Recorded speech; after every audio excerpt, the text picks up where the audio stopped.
¿Qué pasa cuando morimos? Es quizá la pregunta más antigua y profunda de todas. Durante milenios fue un tema para la fe, para la filosofía, pero hoy la ciencia, la medicina e incluso la física teórica están añadiendo piezas realmente fascinantes a este inmenso rompecabezas. Así que la pregunta es muy directa. ¿Hay algún tipo de continuidad para la conciencia o todo termina cuando el corazón deja de latir? Para intentar averiguarlo, vamos a analizar la evidencia desde todos los ángulos posibles, como si fuera una verdadera investigación multidisciplinaria. Este será nuestro plan de vuelo. Vamos a analizar el cerebro en sus últimos momentos, los testimonios de quienes han estado al borde, los mapas de las creencias, los modelos de la conciencia y las fronteras de la física, para al final intentar llegar al veredicto más probable. Empecemos. Nuestra primera parada es la neurociencia. ¿Qué ocurre realmente dentro del cerebro en sus últimos instantes? La respuesta, como vamos a ver, es mucho más compleja y sorprendente de lo que se creía. Y fíjense en esto, es fascinante. Hay estudios que han logrado documentar hasta 20 segundos de actividad cerebral altamente organizada después de que el corazón se detiene.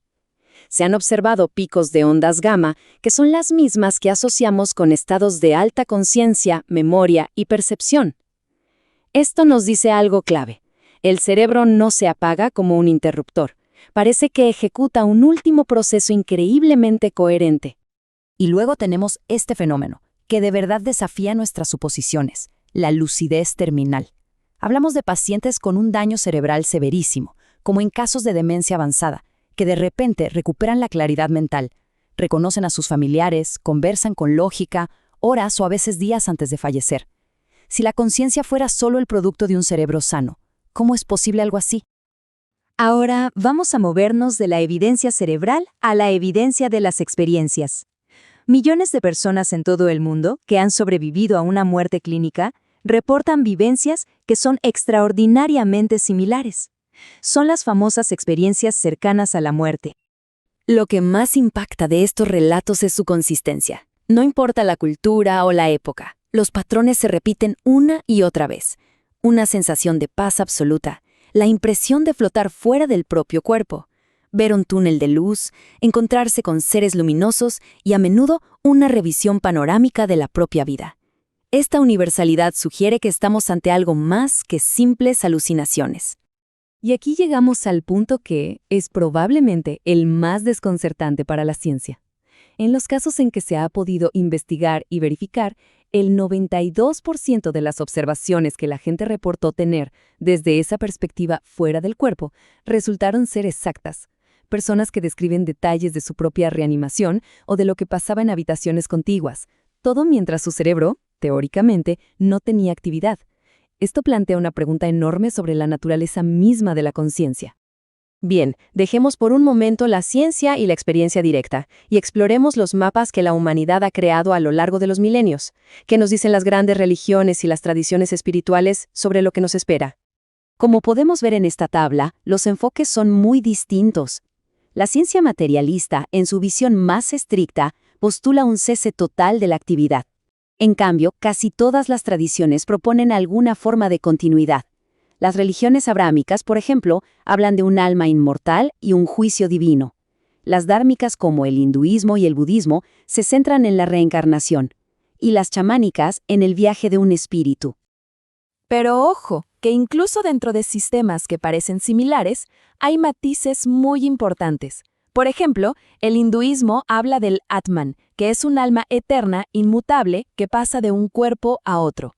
El budismo, por su parte, niega que exista un alma permanente.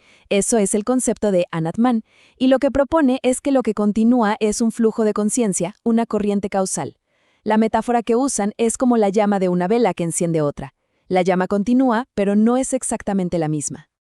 A ver, para poder evaluar toda esta evidencia, la científica, la testimonial, la espiritual, necesitamos entender mejor el objeto de estudio, la conciencia misma.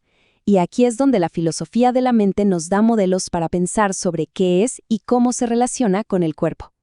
Históricamente, el gran debate ha tenido dos posturas principales. Por un lado, el fisicalismo, que es la visión dominante en la ciencia hoy.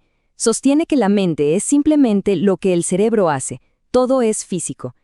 En el otro extremo está el dualismo, que propone que mente y cuerpo son dos cosas fundamentalmente distintas. Una es no física y la otra es física, y de alguna manera interactúan. Pero, ¿y si hay una tercera vía? Una que ha ganado mucho interés. Es la teoría del filtro.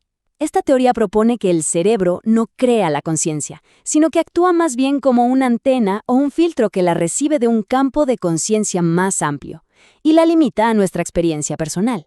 La muerte, desde este punto de vista, no sería el fin de la conciencia, sino simplemente la eliminación de ese filtro, permitiendo que regrese a su estado original, más amplio. Un modelo que, curiosamente, podría explicar tanto la lucidez terminal como las experiencias cercanas a la muerte. Entramos ahora en el territorio más especulativo, pero también uno de los más fascinantes. ¿Puede la física teórica, la que estudia la naturaleza fundamental de la realidad, darnos alguna pista?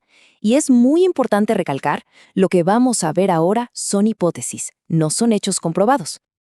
Una de las teorías más conocidas es la llamada OR del físico Roger Penrose y el anestesiólogo Stuart Hameroff. Ellos sugieren que la conciencia no es un proceso cerebral clásico, sino un proceso cuántico que ocurre en estructuras microscópicas dentro de nuestras neuronas. Y aquí viene lo importante. Según las leyes de la física cuántica, la información nunca se destruye. Así que esta información cuántica que nos constituye podría, en teoría, persistir después de la muerte del cuerpo. Y otra idea aún más radical, si cabe, viene de la cosmología, la teoría del multiverso.